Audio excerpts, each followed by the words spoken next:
Students, photosynthesis का reaction हम पढ़ रहे हैं और इसमें दो हिस्से थे। एक लाइट रिएक्शन था, दूसरा डार्क रिएक्शन था। डार्क रिएक्शन को लाइट इंडिपेंडेंट रिएक्शन भी कहते हैं, इसलिए कि इसमें रोशनी की जरूरत नहीं है। लाइट रिएक्शन की दो प्रोडक्ट्स बनी थी, एक ATP और दूसरा NADPH। इसको NADPH2 भी कहते हैं या 2NADPH भी कहते हैं। ये दोनों जब बन जाए तो डार्क रिएक्शन शुरू होता है। डार्क रिएक्शन क्लोरोप्लास्ट के स्ट्रोमा में होता है, वहाँ एंजाइम भी हैं, दूसरे इंतजाम भी हैं। तो इस रिएक्शन का आगाज़ इस तरह से होता है। एक 5 कार्बन का कंपाउंड है और ये असल में राइबोस है, और इस 5 कार्बन के कंपाउंड के ऊपर 2 फास्फेट्स लगे हुए हैं। एक फास्फेट ग्रुप ये है और दूसरा फास्फेट ग्रुप ये है। इसको कहते हैं RUBP, राइबुलोज बिसफॉस्फेट। बिस 2 को कहते हैं, 2 को बिस भी कहते हैं, बाई भी कहते हैं, डाई भी कहते हैं। लेकिन बिस की टर्म तब इस्तेमाल होती है जब 2 ग्रुप अपोजिट एंड पर मौजूद है। यहाँ फास्फेट है, बिस फास्फेट 2 है और एक कार्बन नंबर 1 पर है, दूसरा कार्बन नंबर 5 पर है। एक्सट्रीम एंड पर हो तो तब बिस का लफ्ज इस्तेमाल होता है, राइबुलोज बिस फास्फेट। तो ये 5 कार्बन का कंपाउंड है, इसको ध्यान रखना। ये रिएक्ट करता है विद कार्बन डाइऑक्साइड। अब आप खुद फैसला करें, RUBP में है 5 कार्बन, कार्बन डाइऑक्साइड में कितने कार्बन है? 2 कार्बन। एक कार्बन है, 2 ऑक्सीजन है ना। तो इन दोनों को कैटलाइज करता है एक एंजाइम जिसका नाम है रूबिस्को। रूबिस्को का मतलब है राइबुलोज बिसफॉस्फेट कार्बोक्सिलेज। ये बैक वक्त कार्बोक्सिलेज भी है, ऑक्सीजनेज भी है। ये क्यों कहते हैं वो आपको थोड़ी देर में पता चल जाएगा।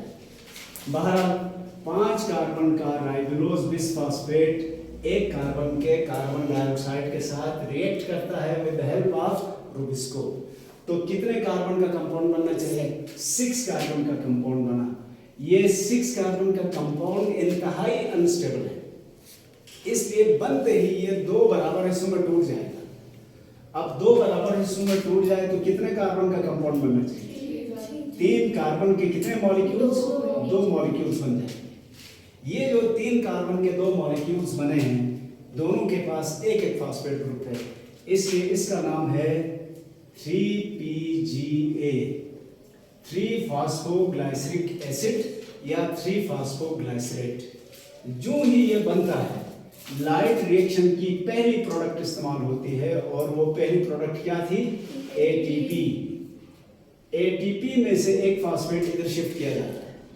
शिफ्ट होने के बाद ये तो बन जाएगा ADP, और दूसरा फास्फेट आने के बाद अब इसका नाम है 1,3-BPGA, 1 फास्फोग्लाइसरिक एसिड। अच्छा, ये जो ही बना है, दूसरा एंजाइम उधर इंतजार में था, उसने लाइट रिएक्शन की दूसरी प्रोडक्ट को इधर शिफ्ट करने की कोशिश की। लाइट रिएक्शन की दूसरी प्रोडक्ट थी NADPH। ये NADP तो वो एंजाइम है, H इधर शिफ्ट करेगा। H के यहाँ अटैच होने की जगह नहीं है, इसलिए ये जो फास्फेट बाद में तीसरे कार्बन पर फास्फेट लगा था, उसको यहाँ से फिर निकाल दिया जाएगा। निकाल के H ऐड कर देंगे तो ये बन जाएगा 3PGAL, 3 फास्फोग्लाइसरल एल्डिहाइड। इसको G3P भी कहा जाता है, G3P, ग्लाइसरल एल्डिहाइड 3 फास्फेट या 3 फास्फोग्लाइसरल एल्डिहाइड। तो पहले एसिड था, अब एल्डिहाइड बन गया। यहाँ तक 1 मिनट के लिए रोक के हम इसको दोबारा शुरू करते हैं ताकि और बात हमारी क्लियर हो जाए। RUBP को ज़हन में रखना आपने। RUBP तो एक राइबोस है जिसके साथ 2 फास्फेट ग्रुप अटैच हैं और 5 कार्बन वाला ये मॉलिक्यूल है। इसके 3 मॉलिक्यूल्स रिएक्ट करते हैं, कार्बन डाइऑक्साइड के भी 3 मॉलिक्यूल्स रिएक्ट करते हैं। कार्बन डाइऑक्साइड और इसके 3 मॉलिक्यूल्स रिएक्ट करेंगे तो 6 कार्बन वाले कितने बन जाएंगे? 3 बनने चाहिए ना, नहीं समझे? देखिए ये बैलेंसिंग कर रहा हूं मैं असल में। इसके तीन के साथ मिले, मजमुआ नहीं बना है, एक इसका 6 कार्बन का एक बना, दूसरा इसका 6 कार्बन का एक और बना, तीसरा ये और ये कार्बन डाइऑक्साइड मिले तो 6 कार्बन के 3 मॉलिक्यूल बने। अब हर मॉलिक्यूल के 2 हिस्से बने, तो 2 हिस्से बनने से क्या बनेगा? 3 कार्बन के 6 मॉलिक्यूल बने। अब 3 कार्बन के 6 मॉलिक्यूल्स ये इस तरह से, 1 कार्बन, 2 कार्बन और तीसरा कार्बन, इसके कार्बन नंबर 1 के साथ फॉस्फेट ग्रुप जुड़ा हुआ है। ऐसे कितने मॉलिक्यूल बने? 6। इन 6 के 6 को 6 एटीपी में से एक फॉस्फेट इधर देंगे तो ये बन जाएगा 1,3-BPGA। इसके भी 6 मॉलिक्यूल्स बने। तो इनकी शक्ल कैसी है? ये इस तरह से है, 1 2 3, 3 कार्बन के हैं ना ये भी। तो एक फॉस्फेट तो पहले से लगा हुआ था कार्बन नंबर 1 पर, जैसे इधर लिखा है। दूसरा फॉस्फेट इधर लगा है, ये कार्बन नंबर 3 है, 1 2 3। तो इसका नाम क्या पड़ गया? 1 3। यहां 1 3 तादाद नहीं है, 1 3 इज द पोजीशन। बिस फॉस्फोग्लाइसरिक एसिड, 2 फॉस्फेट हैं, एक कार्बन नंबर 1 पर है, दूसरा कार्बन नंबर 3 पर है। तो ये समझ में आ गया 1 3 क्या है? 1 3 तादाद नहीं है, ये पोजीशन है। 2 फॉस्फेट्स हैं, एक कार्बन नंबर 1 पर है, एक कार्बन नंबर 3 पर मौजूद। अब क्या किया? NADP में से H इधर शिफ्ट करेंगे तो ये बन जाएगा NADP, और H को ला के इस फॉस्फेट को रिमूव करके इसकी जगह H लगा दिया। H लगाने के बाद अब इसकी केमिकल नेचर चेंज हो गई। चेंज होकर ये क्या बन गया है? 3-फॉस्फोग्लाइसरल एल्डिहाइड। मींस कि ये अब एक ऐसा मॉलिक्यूल बन गया है जिसमें ये डबल बॉन्ड O है, H है और इसके साथ 2 OH है, तो ये एल्डिहाइड बना। और इसके साथ कार्बन नंबर 3 पर फॉस्फेट ग्रुप अटैच है, तो ये बन गया। इसके भी 6 मॉलिक्यूल्स बने, NADP भी 6 बन गए, 6 इस्तेमाल हुए। ये समझ में आ गई? यहाँ कंफ्यूजन है तो मुझे बता दें, आपको फार्मूला लिखने की जरूरत नहीं है, सिर्फ नाम याद रखना है बस। पहले 6 कार्बन का कंपाउंड बना, अनस्टेबल था, 2 हिस्सों में तकसीम हो गया तो 3 कार्बन के 2 बने। लेकिन ऐसे 3 बने थे तो 3 के 2 दुगना क्या होगा? 6। 3 कार्बन के 6 मॉलिक्यूल बने। अगर इसमें कंफ्यूजन हो तो क्या करें? इन दोनों को मल्टीप्लाई करें, क्या आएगा? 18 कार्बन। अब इन दोनों को मल्टीप्लाई करें तो 18 कार्बन आ जाएंगे ना। फिर तो बात ये क्या था? 3PGA। कितने कार्बन थे? 3। इसमें इधर से एक और फॉस्फेट ला के कार्बन नंबर 3 पर लगाया तो ये बन गया 1,3-BPGA। और इसके भी 6 मॉलिक्यूल्स हैं, हर मॉलिक्यूल में 3 कार्बन हैं। फिर हमने एक फॉस्फेट को रिमूव करके ये PI इनऑर्गेनिक फॉस्फेट कहलाता है, अलग करके उसकी जगह H ऐड कर दिया, सब्स्टिट्यूशन रिएक्शन हुआ, तबादला। इसके बाद बन गए 3PGAL के 6 मॉलिक्यूल। 6 मॉलिक्यूल बन गए। नहीं समझ में आया सर? अगर इनऑर्गेनिक फॉस्फेट को हटाना है तो डायरेक्ट NADPH ऐड करें तो ATP के बन जाएगा। ये एक सवाल उठा कि जब आपने ATP वाला इनऑर्गेनिक फॉस्फेट हटाना ही था तो इसको शामिल क्यों किया? यही पूछना चाहते हैं। इसकी वजह यह है, ऐसे रिएक्शंस को चेन रिएक्शन कहते हैं, चेन रिएक्शन या मेटाबॉलिक पाथवेज कहते हैं, मेटाबॉलिक पाथवेज। अब मेटाबॉलिक पाथवे में हर स्टेप के लिए अलग एंजाइम मौजूद होता है।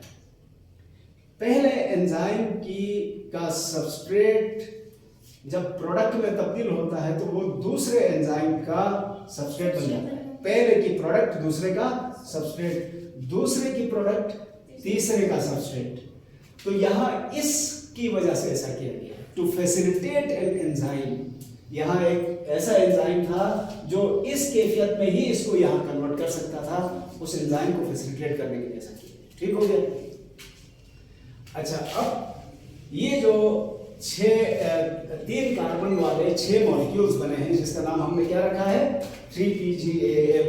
इनके साथ क्या होगा? कितने मॉलिक्यूल हैं? 6 में से एक यहां से अलग हो जाता है, 3P PGAL 3 फॉस्फोग्लाइसिलएल्डिहाइड, ये एक अलग हो गया। अलग होने वाला ये एक और सीरीज ऑफ रिएक्शंस के बाद ग्लूकोज में तब्दील हो जाएगा। ये ग्लूकोज में तब्दील हो गया। यहाँ कितने बचे? 5 बचे ना। 3PGL के 6 मॉलिक्यूल बने थे, 6 में से एक अलग होकर ग्लूकोज की तरफ चला गया। 5 अभी हैं। ये 5 इस तरह से बुक में यूं दिखाया गया है, ये वापस इसमें तब्दील हुए। मैं इसकी पूरी तफसील आपको बताता हूं।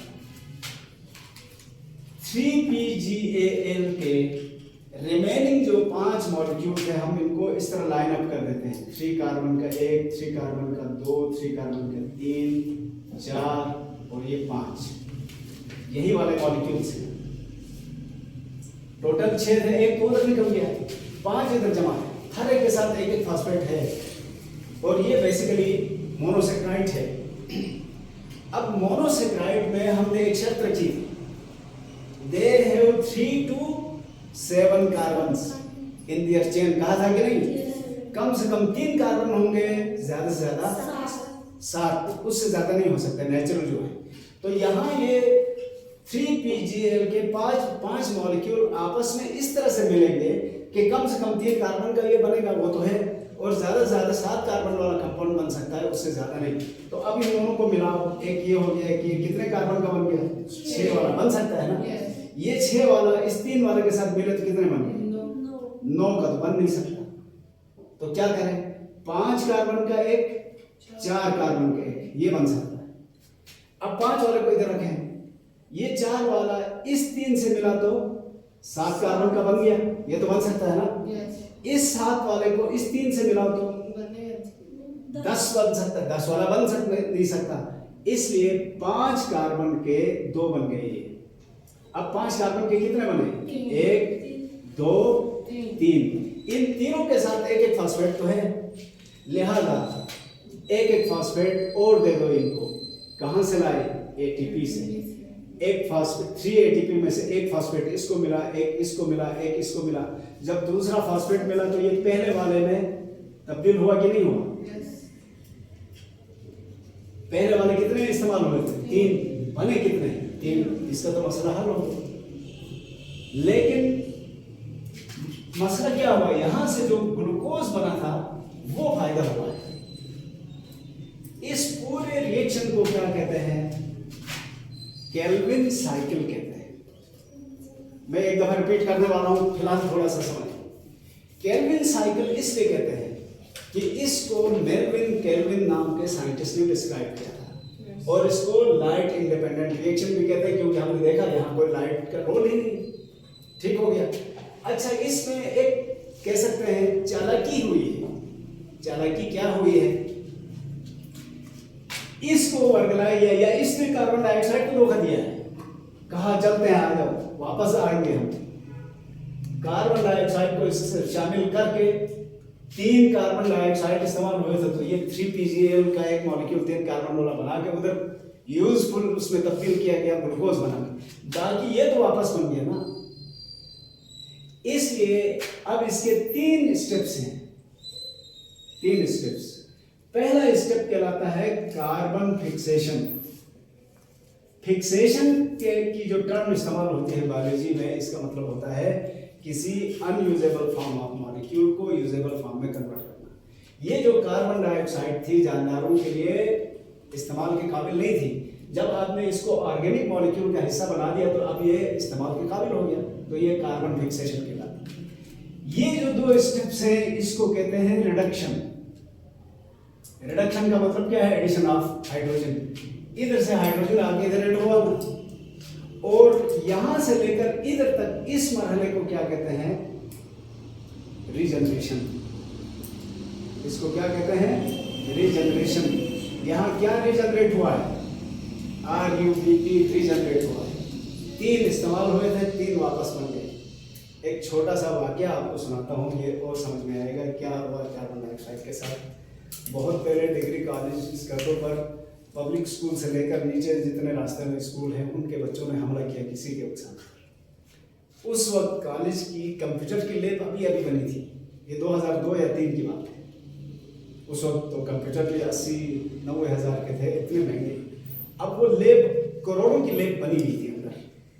तो वहाँ क्या हुआ, वो लड़के आके तोड़ फोड़ शुरू कर दिया। हज़ारों लड़के आए अंदर, छोटे दरख्त भी काट रहे हैं, शीशे भी तोड़ रहे हैं, दरवाजे तोड़ते हुए घूम के जब कंप्यूटर लैब के करीब आ गए तो अब तो तबाही। तो वहाँ एक आदमी को क्लिक किया, वो बच्चों के साथ नहीं था, वो कॉलेज का ही कोई बंदा था। उसने लड़कों के बीच में जाकर नारे लगाने शुरू कर दिए। तो लड़कों ने समझा ये भी हमारा लीडर है।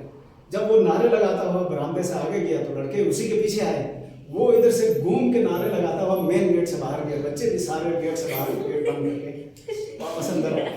तो इधर इस कार्बन डाइऑक्साइड को इसी तरह बेवकूफ नहीं बनाया, ये नारे लगाते हुए आ रहा है, ये भी शामिल होकर इधर आया तो इसको उस तरफ ग्लूकोज में कन्वर्ट कर दिया, ये तो वापस फिर से आ गया वापस। हुआ ही नहीं वही मामला।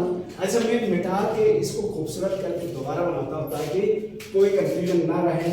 और ये स्टेप मैं अब दोबारा नहीं बनाऊंगा, कैसे बन गया था आपको पता चल गया। मैं दोबारा इसको ऐसे बनाता हूँ साफ सुथरा करके। आप यूँ समझ लें, सबसे पहले 5 कार्बन का एक कंपाउंड था, इसका नाम क्या था, RUBP। 5 कार्बन का है, 2 फॉस्फेट है, याद रखना। इसका रिएक्शन किसके साथ हुआ, कार्बन डाइऑक्साइड के साथ। इन दोनों को मिलाया किसने, रूबिस्को ने। रूबिस्को एंजाइम है, रूबिस्को ने मिलाया तो 6 कार्बन का एक कंपाउंड बना जो इंतहाई अनस्टेबल था। ड्यू टू अनस्टेबिलिटी ये 3 कार्बन के 2 मॉलिक्यूल्स में तब्दील हो गया। अब इन दोनों को हम इस तरह लिख सकते हैं, 3 कार्बन के 2 मॉलिक्यूल। इसका नाम क्या है, 3 कार्बन के इन 2 मॉलिक्यूल्स का नाम क्या है, 3PGA, 3 फॉस्फोग्लाइसरिक एसिड। जो ही ये दोनों बने हैं, इन दोनों के साथ क्या किया गया, ATP में से फॉस्फेट इधर शिफ्ट किया गया तो ये बन गया ADP। जब इनको एक एक फॉस्फेट मिल गया तो अब इनका नाम क्या बन गया, 1,3-BPGA, 1,3 बाई फॉस्फोग्लाइसरिक एसिड या बिस फॉस्फोग्लाइसरिक एसिड। जो ही ये बना है, इसमें अब क्या किया, NADPH, इसमें से H इधर शिफ्ट किया गया, ये बन गया NADP। H इधर शिफ्ट होने की वजह से अब ये मॉलिक्यूल फॉस्फोग्लाइसरिक एसिड नहीं रहा बल्कि 3-फॉस्फोग्लाइसरल एल्डिहाइड में तब्दील हो गया, 3PGAL। 3PGAL अगर मुश्किल लग रहा है तो आप लिखें G3P, ये नाम भी है इसका। इधर रोक के इसके 3 मॉलिक्यूल, कार्बन डाइऑक्साइड के 3 मॉलिक्यूल बने हैं तो मिले हैं तो 6 कार्बन के 3 मॉलिक्यूल्स बने हैं और इससे 3PGA के भी 3 मॉलिक्यूल्स बने हैं। सॉरी, कितने बने हैं, ये 6 के 3 बने हैं तो इसके बन जाएंगे 6। सॉरी, 6 बनेंगे तो आपको ATP भी 6 इस्तेमाल करेंगे, N करने पड़ेंगे, NADP भी 6। तो ये 3PGAL के 6 मॉलिक्यूल्स बने। 6 में से मैंने कहा कि एक मॉलिक्यूल अलग हुआ 3PGAL का और ये बड़े प्रोसेस के बाद ग्लूकोज में तब्दील हुआ और बाकी जो 5 थे वो आपस में एक दूसरे से मिलते जुलते क्या किया, बीच में इनको 3ATP में से एक एक फॉस्फेट इधर दिया गया तो ये 3ADP भी बने और एक एक फॉस्फेट लेकर ये वापस RUBP में कन्वर्ट हो गए। तो RUBP जितना इस्तेमाल हुआ था उतना वापस बन गया और कार्बन डाइऑक्साइड जितना इस्तेमाल हुआ था वो वापस नहीं बना, वो बल्कि वो ऑर्गेनिक मॉलिक्यूल की शक्ल इख्तियार कर गया। तो इस रिएक्शन को साइकिल इसीलिए कहते हैं, साइक्लिक रिएक्शंस उनको कहते हैं जिनका आगाज जहां से हुआ था वहीं पे इख्तिताम हो। RUBP से आगाज हुआ था, RUBP पे खत्म हुआ, तो ये साइक्लिक रिएक्शन है। केल्विन ने इसको मालूम किया, इसलिए केल्विन साइकिल कहलाया। अब इसके शुरू के इस पोर्शन को हम क्या कहेंगे, कार्बन फिक्सेशन, क्योंकि जो इनऑर्गेनिक कार्बन था वो ऑर्गेनिक मॉलिक्यूल का हिस्सा था। इधर जहां ATP और NADPH से मॉलिक्यूल इधर शिफ्ट हुए हैं, इसको क्या कहेंगे, रिडक्शन, क्योंकि ये मॉलिक्यूल रिड्यूस हुआ है, 1,3-BPGA रिड्यूस होकर 3PGAL में कन्वर्ट हुआ।